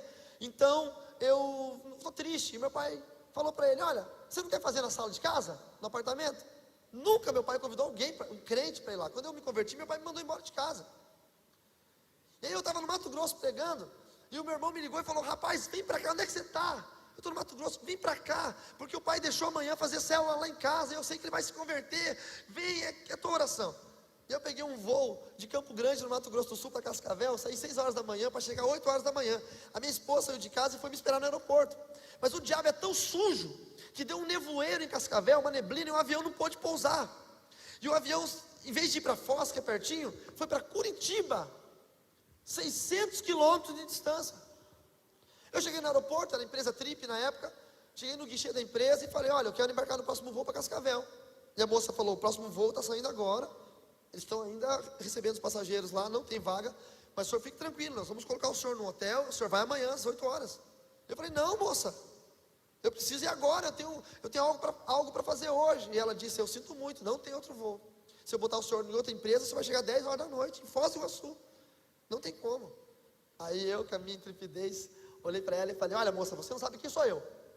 Eu também não sei quem é a senhora. Mas eu vou dizer uma coisa: eu estou 15 anos orando pelo meu pai.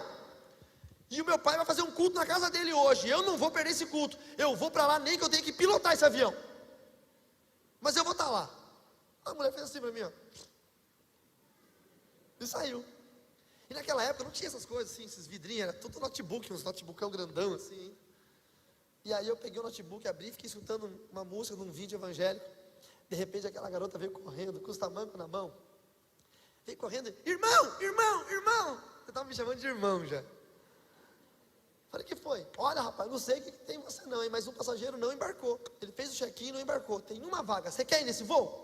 Falei: quero, então vem comigo. Catei mala, mochila, saí correndo, entrei naquele aviãozinho da Trip, aviãozinho apertado, todo mundo lá, o aviãozinho subiu, demorou para subir, voamos, chegamos em Cascavel, quase não pousou, foi pousar, eu estava já chegando no fim da pista ainda, minha esposa estava lá me esperando, fomos para a casa do meu pai.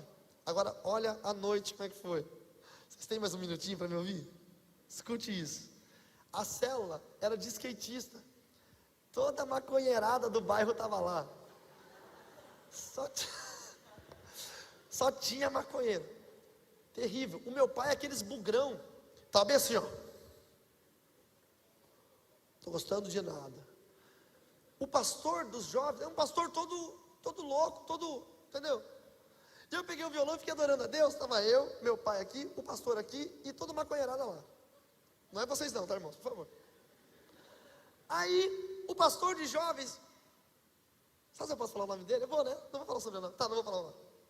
O pastor de jovens virou de costa para o meu pai, o dono da casa, e ficou de frente para os meninos. Já foi má educação isso. E aí pegou, irmãos, sangue de Jesus tem poder. E falou bem assim: então galera, é o seguinte, uau!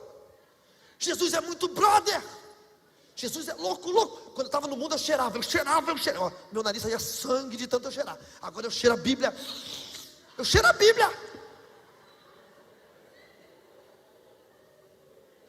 Quando eu olhei aquilo, eu olhei para o meu pai, aqueles bugrão, ai meu Deus do céu. Vocês estão ligados ou não estão ligados? E aí eu comecei assim, orar em espírito. Eu não sei se eu pequei, pastor Haroldo. Eu comecei a orar bem assim: Senhor, mata ele agora. Mata ele agora. Dá um ataque cardíaco, dá alguma coisa. Mata ele agora. Pô, irmãos, 15 anos orando pelo meu pai para aquele cara estragar tudo. 15 anos. Aí esse pastor, quase que eu vou ler o nome dele, ele tinha esse livro aqui na primeira versão. Ele era tipo meu fã, assim, sabe? Porque o cara era pastor e tinha a coleção do Harry Potter. Veja você. Então o sonho dele era conhecer um bruxo de verdade. E ele olhou para mim e falou assim: pastor Carlos, o senhor gostaria de falar alguma coisa? Eu falei: gostaria, segura o violão aí. Aí virei de costas para o maconheiro e fiquei de frente para meu pai. E falei: pai, tudo isso aqui não é para eles. Tudo isso aqui é para o Senhor. Não é que eu estou desmerecendo esses meninos, mas eu estou 15 anos orando pela sua vida. É para o Senhor. O pastor do meu irmão tinha lido antes: não é bom que o homem esteja só. E aquela palavra era muito pertinente. Eu falei: não é bom que o senhor esteja só. E eu comecei a falar para ele. Quando eu fui morar com ele, eu roubei ele, eu fiz muita coisa errada. E ele sabia de tudo. E ele falou: eu sempre soube. Eu só não fiz nada com você porque tua mãe não te queria mais. Ninguém mais te queria. Que eu fui morar com ele com 16 anos de idade. E eu falei: olha pai, o senhor gostaria de entregar sua vida a Jesus? Eu entreguei minha vida a Jesus, tem sido maravilhoso. E meu pai falou: eu gostaria. E eu falei: o senhor gostaria de chamar Jesus para morar no seu coração e confessar Ele como Senhor da sua vida? Ele falou: eu gostaria. E foi um negócio tremendo. E eu falei: então ora comigo. E a hora que eu comecei a orar, eu falei assim: repete comigo, pai, Senhor Jesus. E ele falou: Senhor Jesus. A hora que eu ouvi a voz do meu pai falando Senhor Jesus, começou a me dar um calorão. Um calorão. E a hora que eu falei: eu entrego minha vida, e ele falou: eu entrego a minha vida, eu comecei a apagar, irmãos. Eu comecei a desmaiar de emoção. E o obreiro da minha igreja estava junto com a gente, me segurou e me sustentou. Eu não consegui mais fazer a oração, porque eu quase desmaiei ali. E aí a sorte que Deus não ouviu minha oração e não tinha matado o outro pastor. O outro pastor agarrou meu pai e falou: continua, seu Álvaro, continua. Eu entrego a minha vida, e meu pai: eu entrego a minha vida a ti, e bababá. E o meu pai aceitou o Senhor Jesus como Salvador da sua vida, para a honra e glória do Senhor. Aleluia, aleluia, aleluia. Vocês me dão mais um minutinho? Eu preciso de mais um minutinho, por favor. Aí eu comecei a orar para arranjar uma esposa. Essa é boa, tá? Eu falei: eu quero uma esposa, tem que ser uma mulher bonita, porque mulher feia é pecado.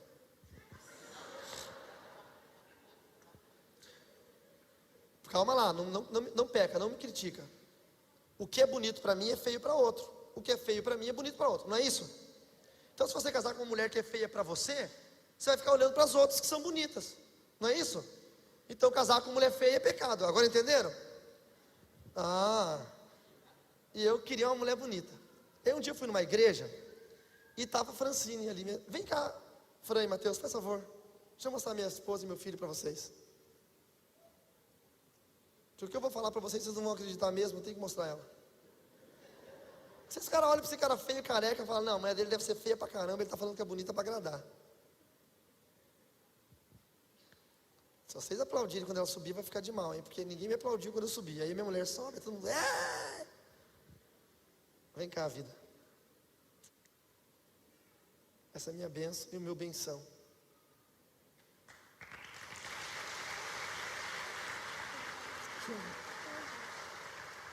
Aí eu fui numa igreja, fica aqui pertinho, e eu orava a Deus. Eu gostava de um padrão de beleza de mulher. Ai, você vai contar? Eu vou contar. Eu gostava, na época, de uma mulher que fosse um pouquinho mais gordinha e não mais magrinha. Que fosse meio curitibana, assim, tipo loira, de topetinho, tipo assim, sabe aquelas mulheres que andam assim, tipo... Era o meu jeito de gostar. Aí eu fui na igreja, a igreja estava lotada, e tinha um evento de música. E eu não pude sentar no banco, eu fiquei na porta e estava cheio de gente de pé. Aí Deus falou comigo: esta que está ao seu lado, eu te dou por esposa. Irmãos, a hora que eu olhei para o meu lado direito, tinha uma loura de 1,90 m de altura, trucada intercooler, farol de milha, banco de couro. A hora que eu olhei aquilo ali, eu falei: aceite, Senhor. E o Senhor falou: essa não, tonto, a do lado esquerdo. Aí a hora que eu olho para o lado esquerdo, estava a Fran. Só que a Fran tá bonita hoje porque é 150 mil reais investido nela, irmãos. Porque ela não era assim, não. Ela era tipo assim, parecia um menino. Usava aquelas calças oversize de skatista. Tava com um all-star todo lascado, sujo. Uma blusa de lã que tava frio. Tava com uma touca. Ela era magrela. Ainda é magra, mas era bem mais. Tinha o cabelo vermelho. Gente, meu Deus do céu, misericórdia. Parecia um menino. A hora que eu olhei pra minha esposa, eu falei: não, misericórdia, Senhor. Tá amarrado. Sai, isso não é Deus, não. Aí o Espírito Santo falou para mim assim: olha de novo, porque ela é uma pérola. Você só está olhando para aquilo que está fora. E quando eu olhei para Francine, ela deu esse sorriso lindo dela.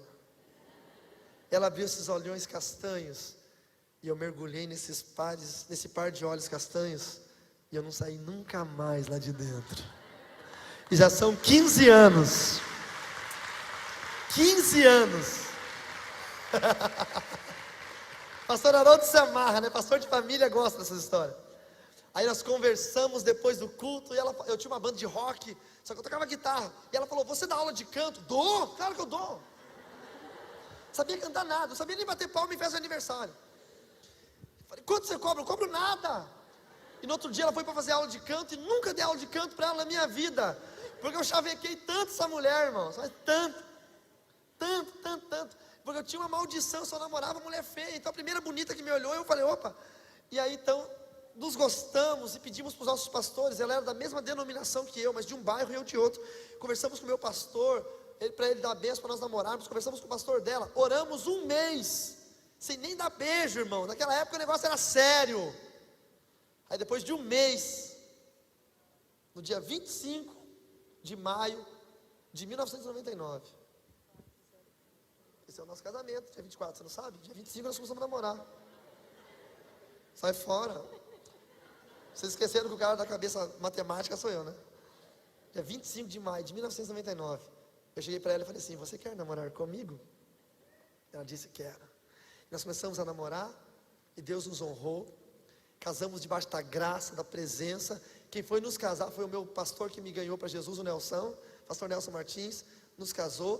3 anos depois, veio esse lindo menino, esse lindo bebecinho. E nós começamos a obra de Deus. No primeiro dia depois do casamento, nós viajamos para a Argentina para a obra missionária. Nos tornamos pastores, missionários. Fizemos a obra do Senhor em países de língua hispana. Fomos missionários no Paraguai também. Fizemos uma linda obra. E hoje somos pastores há 13 anos de casado, 13 anos de pastoreio, 10 anos como pastores presidentes de uma igreja, para a glória e para a honra do nome de Jesus. Deus pode fazer isso na sua casa. Deus pode fazer isso na sua família. E agora eu queria te convidar para uma coisa muito importante. Talvez você que ouviu tudo isso até agora não está entendendo, mas nada disso é para ninguém que não seja para você. Tudo isso que você ouviu hoje é para você. A história da minha vida, ela existe para você. Porque Deus não me converteria se não fosse para que pessoas ouvissem como é importante entregar suas vidas a Jesus. Então Deus não converte ninguém se a conversão dele não servir para mostrar a luz de Cristo às pessoas. Eu queria poder fazer isso por algumas pessoas. Eu queria poder orar por alguém hoje. Mas eu não quero orar só por quem vai aceitar Jesus, não. Eu quero orar por alguém que esteja sentindo no seu coração que a sua vida precisa de uma melhora, precisa de uma guinada. Talvez você está frio na fé. Escute o que eu vou dizer. Talvez você gostaria de ser o que você ainda não é, dentro da igreja, da obra, da fé. Talvez você é aquele crente que um dia levantou a mão e aceitou Jesus, mas nunca foi nada mais do que isso. E Deus tem muito mais para você. Deus pode fazer mais. Quem sabe você é aquele tipo de crente que as pessoas chamam de desviado.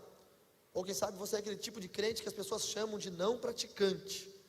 Ou quem sabe você é de uma outra religião e nunca entregou sua vida a Jesus Cristo. Quem sabe você é crente, não é desviado, não é relaxado, não é nada disso. Mas você acredita que Deus pode fazer mais na sua vida, no seu ministério. Você pode mais.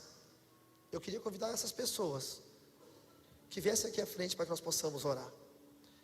Se você sentiu a necessidade de receber uma oração nessa noite, saia do seu lugar e venha aqui para frente, por favor. Mas deixa eu te falar uma coisa: não espere o primeiro vir, porque se houver uma só bênção nessa noite, vai ser do primeiro que vai chegar.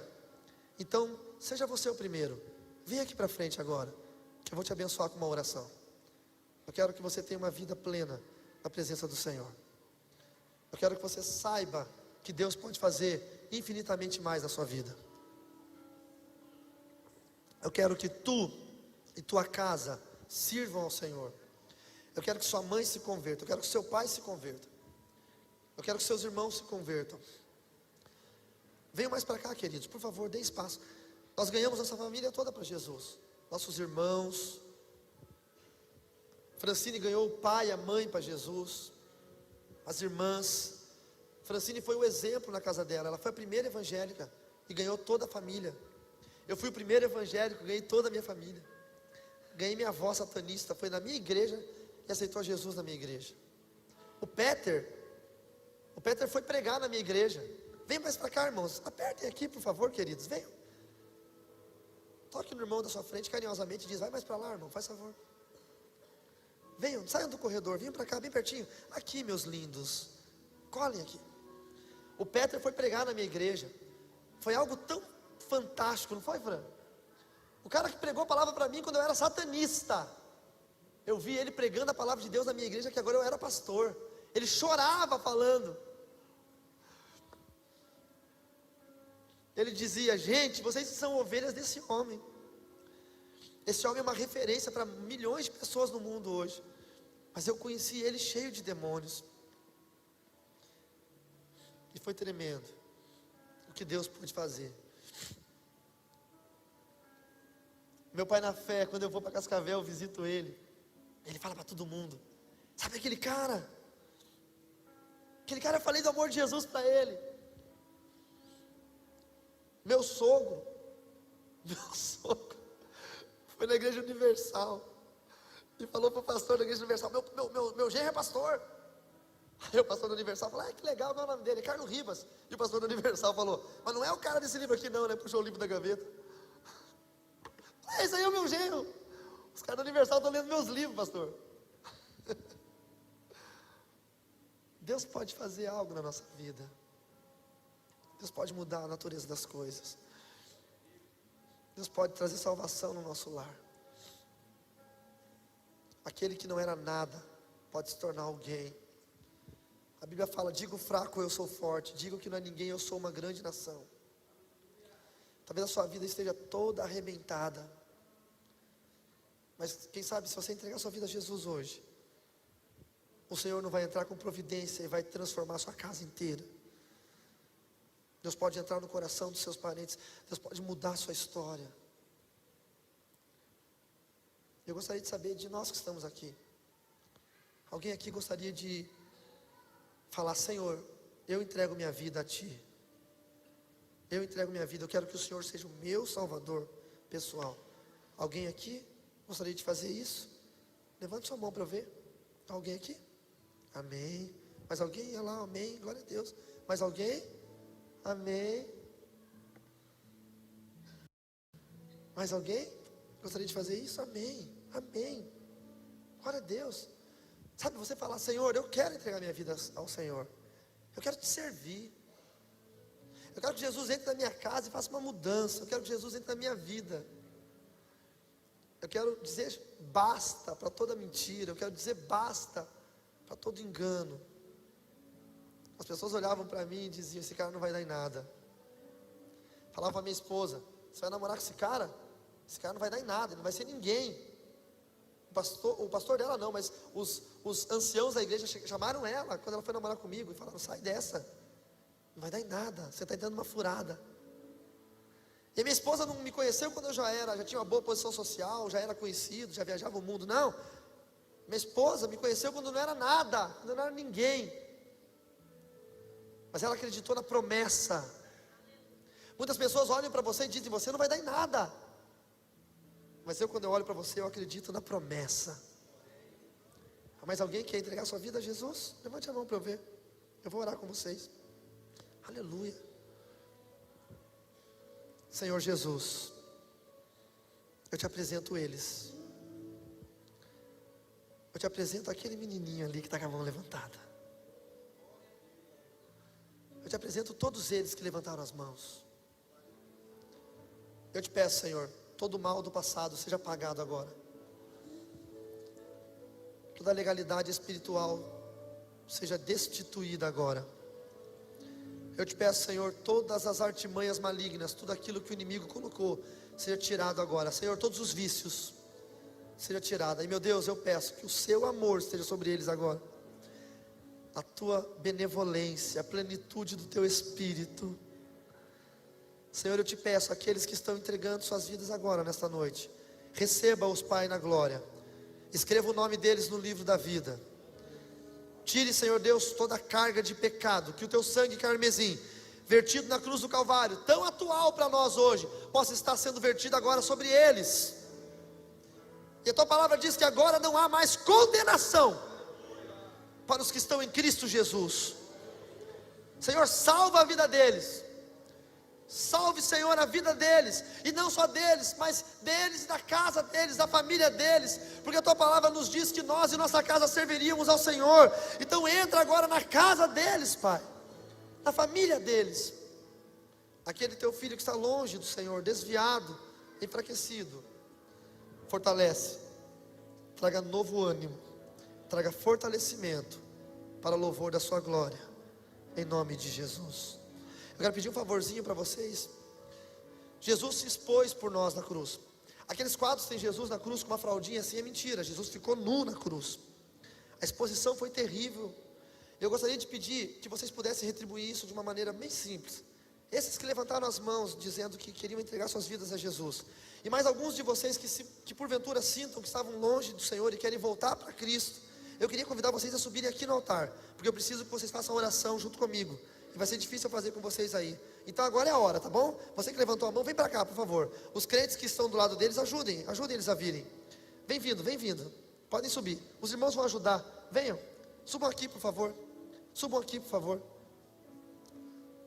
Olha que lindo aquele menininho. Subam aqui. Os demais podem esperar, tá bom? Mas os que levantaram suas mãozinhas, subam aqui. Eu preciso fazer isso. Eu preciso que os pastores da igreja recebam vocês aqui. Venham, por favor, subam. Você que não levantou a mão, mas você falou: não, eu aceito Jesus no meu coração, vem aqui, suba aqui, por favor. Não perca essa chance. Hoje é o dia de você fazer isso. Hoje é o dia. Eu estava evangelizando, venham aqui pertinho de mim.